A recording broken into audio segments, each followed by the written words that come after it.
Hello aspirants, welcome to official YouTube channel of Edo for defence. Aspirants, as your AFCAT exam is coming, ठीक है, तो AFCAT exam को कैसे crack किया जाए, लास्ट 15 डेज की स्ट्रेटेजी क्या होनी चाहिए उन एस्पिरेंट्स के लिए जिन्होंने इसकी तैयारी अच्छे से, या फिर आप बोल सकते हो कि अप्रोक्सीमेट 50% भी अगर आपने तैयारी की है, और जिन्होंने बिल्कुल भी तैयारी नहीं की है तो फिर उनके लिए तो कुछ नहीं हो सकता है ना।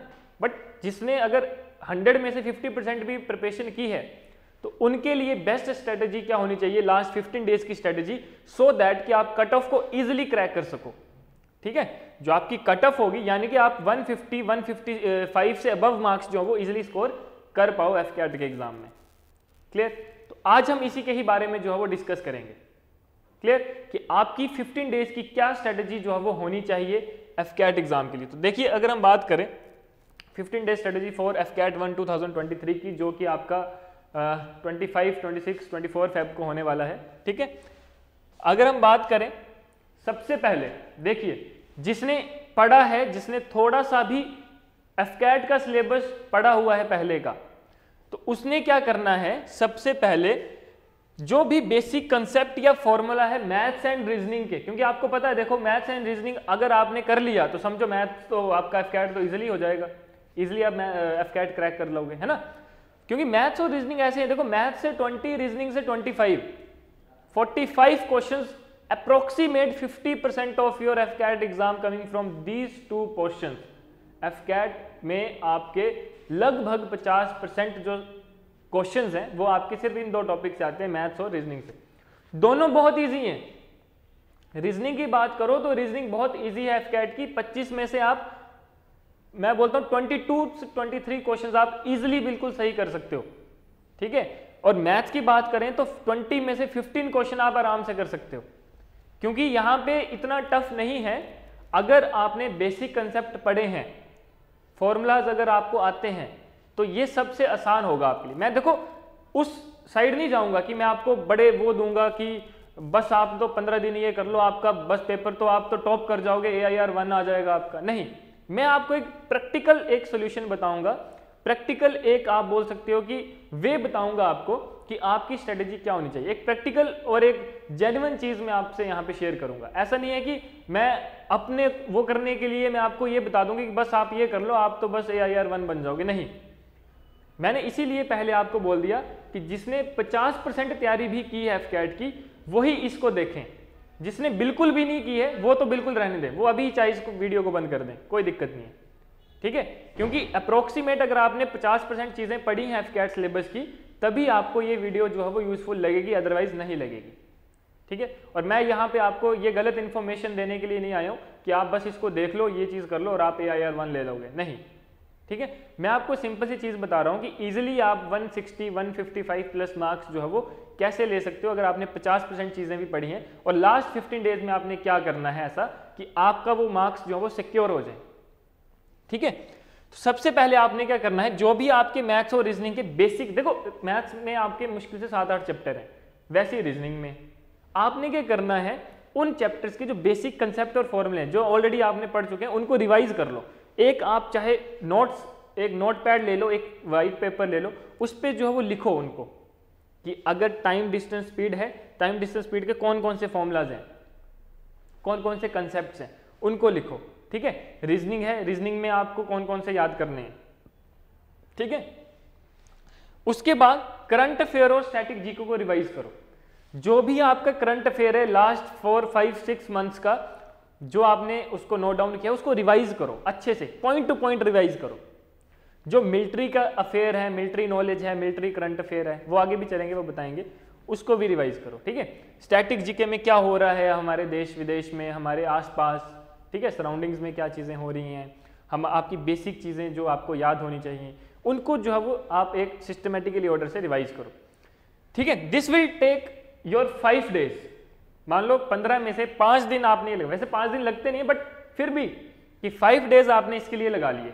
ठीक है, अगर आपने 5 दिन इसके लिए लगा लिए, और इंपॉर्टेंट टॉपिक देखो, मैथ्स और रीजनिंग का तो वैसे है चैप्टर्स, लेकिन जो इंपॉर्टेंट चैप्टर्स जहां से आपका ज्यादा पोर्शन आ जाता है, मैथ्स की बात करें तो speed, time, distance, time, work, simple interest, compound interest, ratio, proportion, boat stream और प्रोबेबिलिटी आपका नया जो चैप्टर ऐड हुआ था, ये इनके अगर आप अच्छे से पढ़ लो तो 12-13 क्वेश्चन आपके आउट ऑफ 20 जो है वो इजिली हो जाते हैं। ठीक है, वैसे ही रीजनिंग में आपके 25 में से 18 क्वेश्चन यहीं से हो जाएंगे। ठीक है, 15 से 18 क्वेश्चन। लेकिन ऐसा नहीं है कि आपने बाकी चैप्टर नहीं पढ़ने, बाकी भी पढ़ने हैं, बट इन पे थोड़ा सा ज्यादा फोकस करो क्योंकि इनकी वेटेज थोड़ी सी आपकी ज्यादा आती है। क्लियर? आपको फिर क्या करना है, जो मिलिट्री नॉलेज है या डिफेंस करंट अफेयर है उसको अच्छे से रिवाइज करना। डिफेंस करंट अफेयर कौन कौन सी एक्सरसाइज हो रही हैं, अभी रिपब्लिक डे आया तो उससे रिलेटेड पढ़ लो, है ना, कि कौन से किसको जो है बेस्ट मार्चिंग जो कंटिजेंट उसको मिला है, अवार्ड मिला है ना। तो और इसके अलावा जो लेटेस्ट वहाँ पे मिसाइल्स वगैरह जो भी आपका इक्विपमेंट शो हुआ है रिपब्लिक डे में, है ना, उसके बारे में आप बेसिक चीज़ जो है वो पढ़ लो। क्लियर? ये हो गया। और आपकी डिफेंस नॉलेज में, मिलिट्री नॉलेज में आ जाएगा कि रैंक स्ट्रक्चर जो डिफेंस फोर्सेस का है, ठीक है, कौन सी एक्सरसाइज कौन सी कंट्री के बीच में होती हैं, राइट, इस तरह की जो कमांड्स कहाँ पे हैं, कौन लीड करता है, ये सब चीज़ें जो है वो आपकी बेसिक इसमें आपने पढ़नी है डिफेंस नॉलेज में। देखो यहाँ से आपके 4-5 क्वेश्चन आएंगे स्टैटिक जीके में। स्टैटिक जीके के पोर्शन में यहाँ से आपके 4 to 5 क्वेश्चन आते ही हैं। ठीक है, और बाकी करंट अफेयर से भी क्वेश्चन आते हैं, तो करंट अफेयर काफी बड़ा रोल यहाँ पे प्ले करता है आपका। इसके बाद क्या करना है आपने, सपोज करो ये सारा आपने 5 डेज जो पीछे बताया और ये बताया, आपने 5 दिन लगा लिए इसको पढ़ने के लिए, इसको रिवाइज करने के लिए। नेक्स्ट स्टेप क्या करना है आपने, attempt at least 10 mock test paper. जो बाकी के 10 दिन बचे उसमें आपने कुछ नया नहीं पढ़ना है, जो पढ़ लिया सफिशिएंट है उसको छोड़ दो।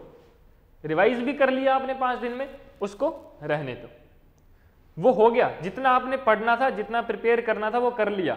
अब एक्स्ट्रा ऐसा कुछ नहीं करना है आपने, सिर्फ क्या करना है, एक दिन का एक मॉक टेस्ट आपने अच्छे से देना है, बिल्कुल उसी टाइम स्लॉट के साथ जो आपको टाइम एक्चुअल पेपर में है, जो आपके मार्क्स एक्चुअल पेपर में होते हैं, उसी हिसाब से आपने मॉक टेस्ट जो है वो देना है। बेस्ट है कि आप ऑनलाइन जो है वो मॉक टेस्ट आप दो, सो दैट कि क्योंकि आपका पेपर जो होगा वो भी सीबीटी होगा, कंप्यूटर बेस्ड टेस्ट होगा, तो आप मॉक टेस्ट भी उसी तरह से दो, सो दैट कि आपकी जो प्रिपरेशन है वो ज्यादा अच्छी हो जाए।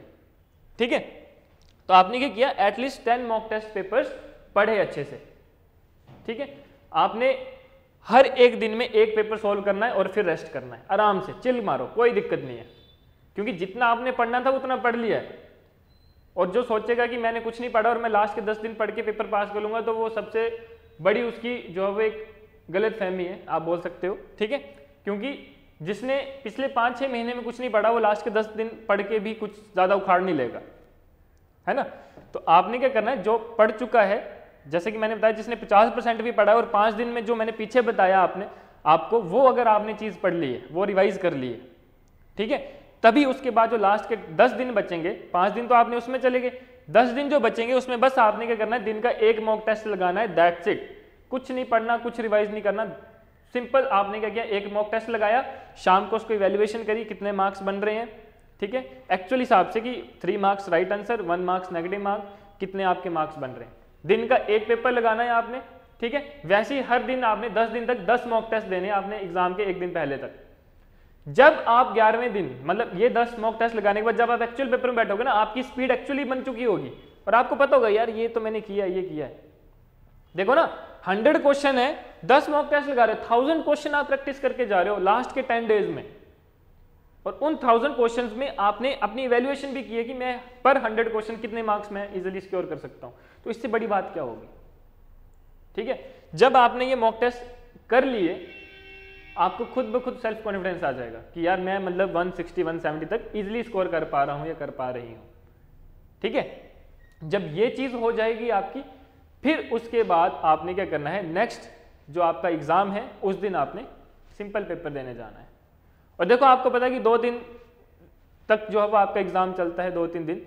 तो जिसका पहले हो गया तो आपने किसी से ऐसे नहीं पूछना कि भाई यार बता यार क्या क्वेश्चन आया, क्या करंट अफेयर का क्वेश्चन पूछा है ना। इससे क्या होगा कि आपका मोरल डाउन हो जाएगा कि यार वो चीज वो चीज आ गई यार, ये तो मैंने पढ़ी नहीं है, ठीक है। जितना आपने पढ़ना था वो सफिशिएंट आपने पढ़ लिया है। मॉक टेस्ट आपने जो देने थे लास्ट के 10 डेज में वो आपने दे दिए हैं, ठीक है। आपने अपनी जो इवैल्यूएशन है, सेल्फ इवैल्यूएशन, वो आपने कर ली है कि मैं यहाँ तक स्टैंड करता हूँ और मैं इतना स्कोर कर सकता हूँ, तो किसी से पूछने की जरूरत नहीं है। सपोज करो किसी का 25 को पेपर है, किसी का 26 को पेपर है, तो 26 को जिसका पेपर है उसने ये नहीं पूछना कि भाई 25 वाले को कि भाई बता यार क्या आया या क्या नहीं आया, ठीक है, तो ये चीज नहीं करनी है आपने। सिंपल जो उसने करना था वो कराया, अब आपकी बारी है, आप अपने के लिए फोकस रखो, किसी से पूछने की जरूरत नहीं है कि भाई लास्ट दिन क्या आया था, करंट अफेयर क्या आया था, कैसे क्वेश्चन पूछे हैं, ठीक है। इससे क्या होगा कि आपका मोरल डाउन होगा कि अगर कोई ऐसा क्वेश्चन आ जाए जो आपने पढ़ा भी ना हो, ठीक है, और वो बंदा आपको वही क्वेश्चन बताए, क्योंकि जरूरी तो नहीं ना कि 100 में से एक क्वेश्चन ऐसा आ जाए तो 99 क्वेश्चन भी वैसे होंगे, क्या पता वो 99 क्वेश्चन आपको आते हो, लेकिन आपका मोरल डाउन हो गया तो अगले दिन जो आते होंगे वो भी आप नहीं कर पाओगे, है ना। तो ये चीज नहीं करनी है आपने, सिंपल आपने मॉक टेस्ट दिया और उसके बाद आपने क्या करना है, रिलैक्स करना है, सिर्फ एक दिन का एक मॉक टेस्ट देना है, कुछ एक्स्ट्रा नहीं पढ़ना है, कुछ नहीं करना है, ठीक है। फिर इसके बाद आपने एक्चुअल पेपर देना है, क्लियर। और मैं आपसे गारंटी करता हूं अगर आपने ये चीज कर ली ना, और ये उन बच्चों के लिए जिन्होंने लगभग 50% सिलेबस पढ़ा हुआ है एफकैट का, ठीक है, तो मैं आपको गारंटी देता हूं कि आप इजीली कट ऑफ क्लियर कर लोगे अगर आपने ये स्टेप फॉलो किए हैं तो, ठीक है। और आपने पहले से जो है वो प्रिपेयर किया हुआ एफकैट का approximate 50% syllabus, clear. So I again wish you all the very best for your exam, ठीक है। मैं चाहता हूं कि आप सभी जो इसको देख रहे हैं वीडियो को, आप अपना एफकैट का एग्जाम क्लियर करें और एएफएसबी भी आप क्लियर करें, आप रिकमेंड हो और अच्छे से आप इस चीज़ को प्रिपेयर करके जाएं, ठीक है। So wish you all the very best, thank you, जय हिंद।